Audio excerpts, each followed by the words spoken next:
जय Hind. Sunrise career academy में सभी लोगों का स्वागत है। सनराइज करियर एकेडमी चित्रकूट जिले की नंबर 1 कंपटीशन संस्था है, जहां पर 40 से भी ज़्यादा कंपटीशन कोर्सेज की तैयारी योग्य शिक्षकों द्वारा कराई जाती है। सनराइज करियर एकेडमी में आगामी उत्तर प्रदेश पुलिस भर्ती 2022 और सुपर टेट शिक्षक भर्ती 2022 का नया बैच 1 जून 2022 से सुबह 9 बजे से 12, 12 से 3 और 3 से 6 बजे तक चलाया जाएगा। 3 बैच चलाए जाएंगे और हमारा पता है ओम प्लाजा ट्रैफिक चौराहा करवी चित्रकूट। सभी बैच योग्य शिक्षकों द्वारा पढ़ाए जाएंगे। मूल विधि कैप्टन सर द्वारा, हिंदी आचार्य सर द्वारा, जीएस मूलतः भूगोल और इतिहास लवलेश सर द्वारा, मैथ और हिंदी रामनरेश सर द्वारा और मैथ्स और पॉलिटी मेरे द्वारा। चलिए आगे बढ़ते हैं।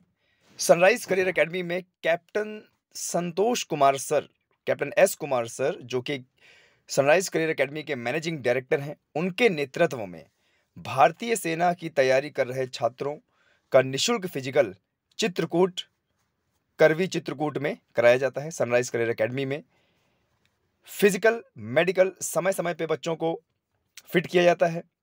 हॉस्टल की सुविधा उपलब्ध है।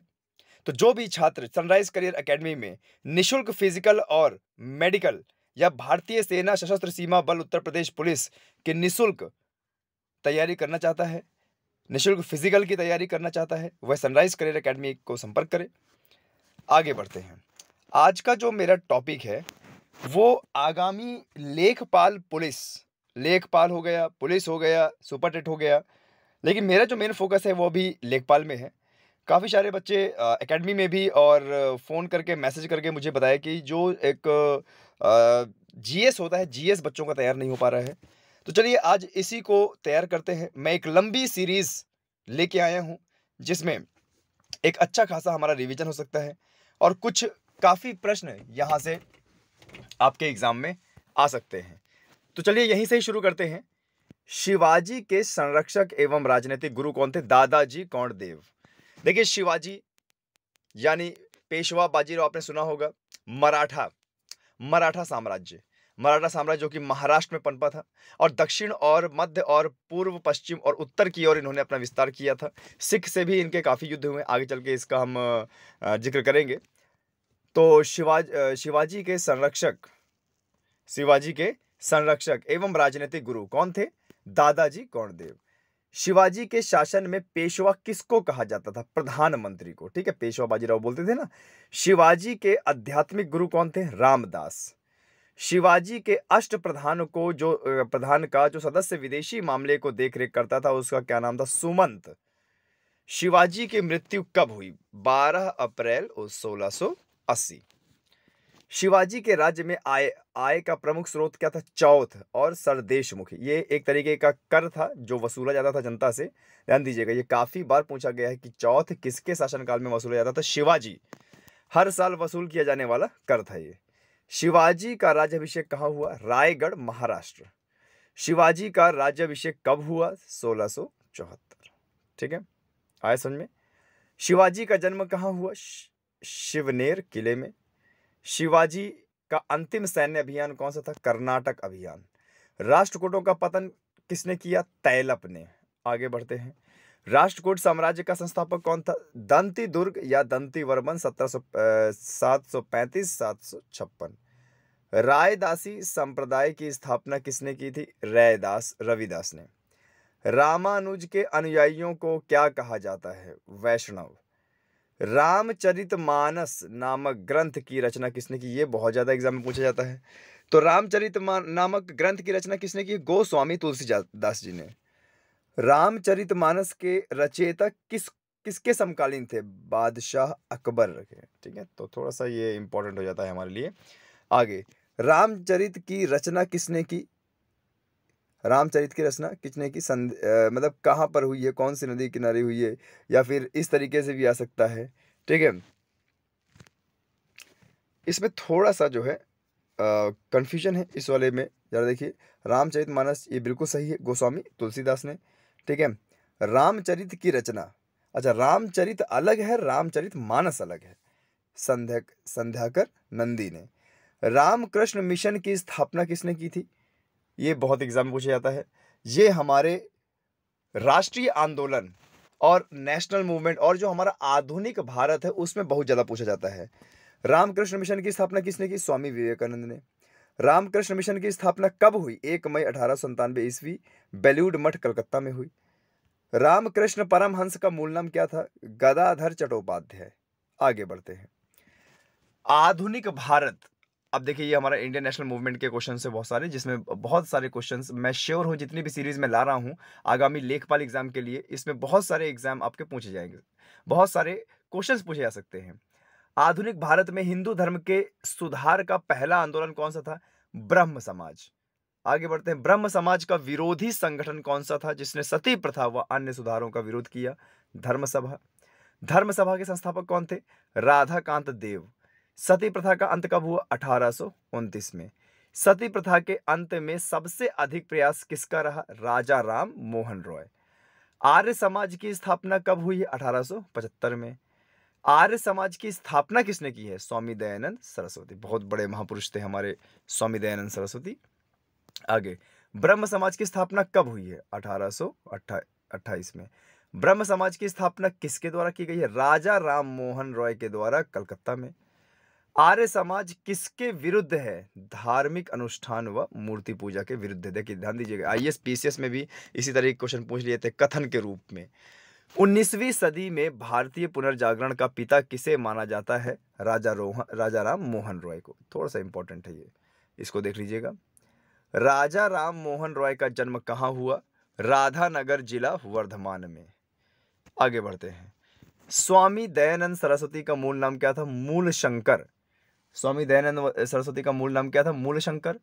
1815 ईस्वी में कलकत्ता में किसने आत्मीय सभा की स्थापना की थी? राजा राम मोहन रॉय। ध्यान दीजिएगा, राजा राम मोहन रॉय हमारे हिस्ट्री के बहुत बड़े प्रवर्तक रहे हैं और इनका एग्जाम में 70% होता है कि इनसे रिलेटेड क्वेश्चन आ जाए। राजा राम मोहन रॉय व डेविड हेयर हकिस संस्था से हेयर किस संस्था से जुड़े थे? हिंदू कॉलेज। थियोसॉफिकल सोसाइटी की स्थापना कब और कहां हुई?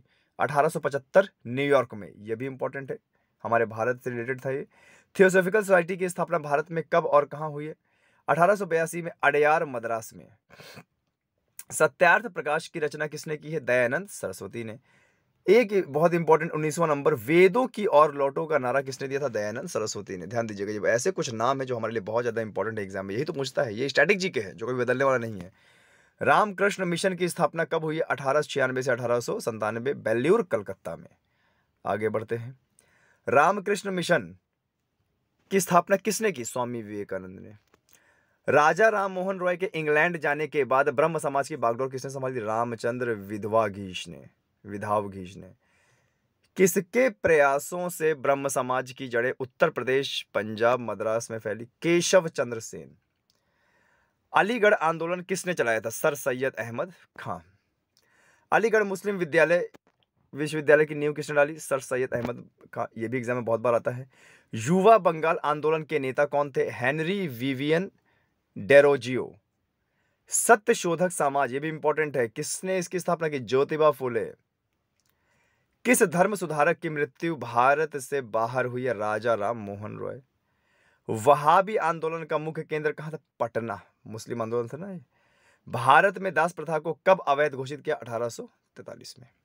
आगे बढ़ते हैं। भारत में अंग्रेजी शिक्षा की व्यवस्था किसके द्वारा लाई गई? विलियम बेंटिक द्वारा। ध्यान दीजिएगा, विलियम बेंटिक। जब भी विलियम बेंटिक का नाम आता है, 1833 का भारत चार्टर अधिनियम, 1833 का भारत चार्टर अधिनियम, जिसमें बंगाल के गवर्नर को भारत का गवर्नर जनरल बनाया था और भारत के पहले गवर्नर जनरल बने लॉर्ड विलियम बेंटिक। और भारत में अंग्रेजी शिक्षा की व्यवस्था जो लाई गई वो इन्हीं के द्वारा लाई गई। वेदों में संपूर्ण सच्चाई नहीं थे, यह कथन किसका? स्वामी दयानंद सरस्वती का। महाराष्ट्र का सुकरात किसे कहा जाता है? महादेव गोविंद रनाडे को। विवेकानंद किस स्थान पर विश्व धर्म सम्मेलन में प्रसिद्ध हुए? America, Chicago. संवाद कौमुदी पत्र के संपादक कौन थे? राजा राम मोहन रॉय। तत्वरंजनी सभा, तत्वबोधिनी सभा व तत्वबोधिनी पत्रिका किससे संबंधित है? देवेंद्रनाथ टैगोर। प्रार्थना समाज की स्थापना किसके प्रेरणा के फलस्वरूप हुई? केशव चंद्र सेन। वामा बोधिनी पत्रिका महिलाओं के लिए किसने निकाली? केशव चंद्र सेन ने। शारदा मणि कौन थी? रामकृष्ण परमहंस की पत्नी। कूका आंदोलन कहां से चलाया गया? पंजाब से। इसके किसने चलाया था? गुरु राम सिंह ने। 1956 ईस्वी में कौन सा धार्मिक कानून पारित हुआ? धार्मिक अयोग्यता कानून। ठीक है। महाराष्ट्र के किस सुधारक को लोकहितवादी कहा जाता था? गोपाल हरि देशमुख को। ब्रह्म समाज किस सिद्धांत पर आधारित था? एकेश्वरवाद। देव समाज की स्थापना किसने की है? शिव नारायण अग्निहोत्री ने। राधा स्वामी सत्संग के संस्थापक कौन है? शिव दयाल साहब। फेवियर आंदोलन का प्रस्तावक कौन था? Annie Besant. 20वीं सदी के आरंभिक दशक में आरंभ होने वाला आंदोलन कौन सा था? अहरार। भारत समाज सेवा की स्थापना कब और किसने की? 1905 में गोपाल कृष्ण गोखले। जब भी गोपाल कृष्ण गोखले का नाम आता है तो गांधी जी के राजनैतिक गुरु थे गोपाल कृष्ण गोखले। ठीक है। सिख गुरुद्वारा अधिनियम कब पारित हुआ? 1925 में। रामकृष्ण परमहंस का मूल नाम क्या था? गदाधर चट्टोपाध्याय। आगे बात करते हैं। डॉक्टर एनी बेसेंट भारतीय राष्ट्रीय कांग्रेस के अध्यक्ष बनी 1917 में। ध्यान दीजिएगा, कांग्रेस की पहली महिला अध्यक्ष डॉक्टर एनी बेसेंट भारतीय राष्ट्रीय कांग्रेस की अध्यक्षता की इन्होंने 1917 में। शिकागो विश्व धर्म सम्मेलन में स्वामी विवेकानंद ने कब भाग लिया? 1893 में। प्रिसेप्टस ऑफ जीसस की रचना किसने की? राजा राम मोहन रॉय ने। देखिए कितनी बार इन सभी महापुरुषों का नाम आ रहा है। ये सभी के सभी महापुरुष हमारे लिए बहुत ज्यादा इंपॉर्टेंट है। राजा राम मोहन रॉय की फारसी में पुस्तक कौन सी थी जिसका प्रकाशन 1809 में हुआ? तुहफतुह उल मुहाविदीन। वेदांत कॉलेज की स्थापना किसने की? राजा राम मोहन रॉय ने। राजा राम मोहन रॉय के किसने युगदूत कहा? सुभाष चंद्र बोस ने। आगे बढ़ते हैं। अब थोड़ा सा मुगल साम्राज्य के कुछ क्वेश्चन कर लेते हैं। ये भी हमारे लिए इंपॉर्टेंट है भारत के मध्य भारत का इतिहास। गुजरात विजय की यादगार में अकबर ने किसका निर्माण किया? बुलंद दरवाजे का। ध्यान दीजिएगा, इन्होंने गुजरात युद्ध अभियान छेड़ा था और उसमें ये जीत गए थे। और आगरा के 31 किलोमीटर दूर फतेहपुर सीकरी है, वहां पर इन्होंने 176 फुट लंबा गेट बनवाया था जिसको बोलते बुलंद दरवाजा। आईने अकबरी एक महान ऐतिहासिक कृति किसके द्वारा लिखी गई है? अबू फजल के द्वारा। मुगल प्रशासन व्यवस्था में मनसबदारी प्रणाली को किसने प्रारंभ किया था? अकबर ने। मुगल काल की राजभाषा क्या थी? फारसी। किस युद्ध में से भारत में मुगल राज्य की नींव पड़ी? पानीपत का प्रथम, याद है 1526 में बाबर और इब्राहिम लोधी की लड़ाई हुई, पानीपत का प्रथम युद्ध, और वह हार गया इब्राहिम लोधी, बाबर जीत गया और वहीं से ही मुगल साम्राज्य की स्थापना हुई। अकबर के शासन में महाभारत का फारसी भाषा में अनुवाद किया गया था, वह किस नाम से था? रज्मनामा से। ठीक है। अकबर द्वारा बनवाए गए उपासना भवन पूजा गृह का क्या नाम था? इबादत खाना। यह भी आता है कि इबादत खाना किसने बनवाया? किसने मुगल साम्राज्य की राजधानी आगरा से दिल्ली की? शाहजहां ने। किस मुगल शासक का 2 बार राज्याभिषेक हुआ? औरंगजेब।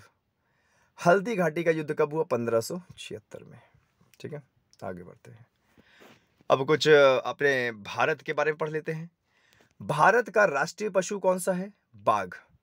भारत का राष्ट्रीय पक्षी कौन है? मोर। भारत का राष्ट्रीय जलीय जीव कौन है? गंगा डॉल्फिन। भारत का राष्ट्रीय फल कौन सा है? आम। भारत का राष्ट्रीय फूल कौन सा है? कमल। भारत का राष्ट्रीय पेड़ कौन सा है? बरगद। भारत का राष्ट्रीय खेल कौन सा है? हॉकी। भारत के राष्ट्रीय झंडे की लंबाई का अनुपात क्या है? 3:2। आगे बढ़ते हैं। भारत का राष्ट्रगान किसने लिखा? रविंद्रनाथ टैगोर ने। बांग्लादेश का भी जो राष्ट्रगान है इन्होंने लिखा है, रविंद्रनाथ टैगोर। अमार सोनार बांग्ला और जन गण मन हमारा। भारत का राष्ट्रगीत कौन सा? वंदे मातरम। बंकिम चंद्र चट्टोपाध्याय ने इनको लिखा है। बंकिम चंद्र चटर्जी, सॉरी, बंकिम चंद्र चटर्जी। भारत का राष्ट्रगीत कौन सा है? किसने लिखा है? बंकिम चंद्र चटर्जी ने।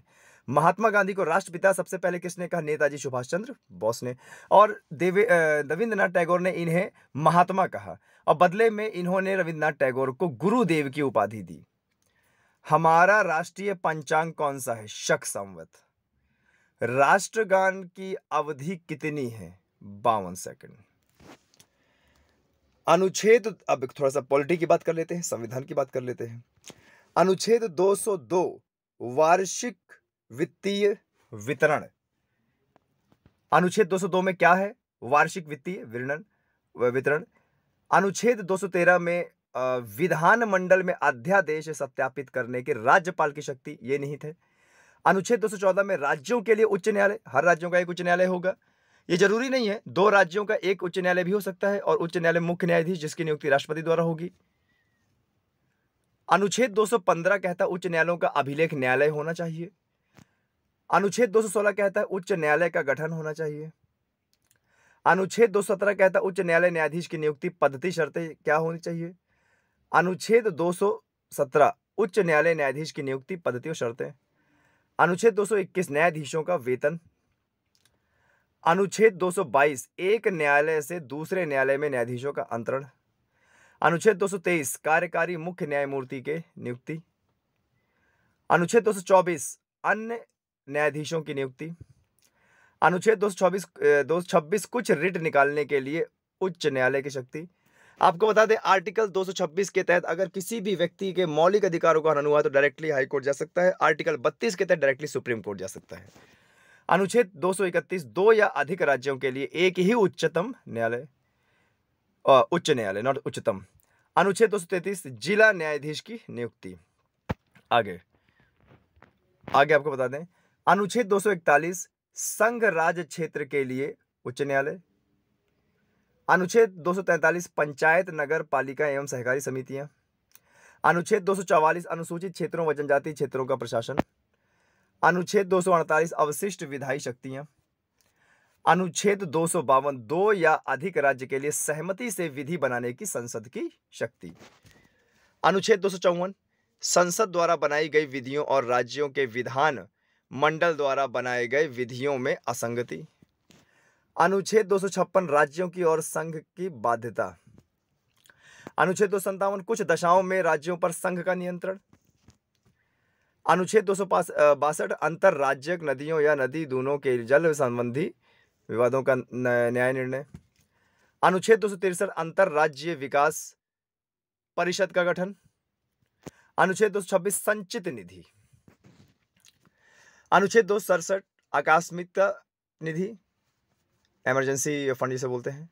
अनुच्छेद 269 संघ द्वारा उद्ग्रहित और संग्रहित किंतु राज्यों को सौंपे जाने वाले कर।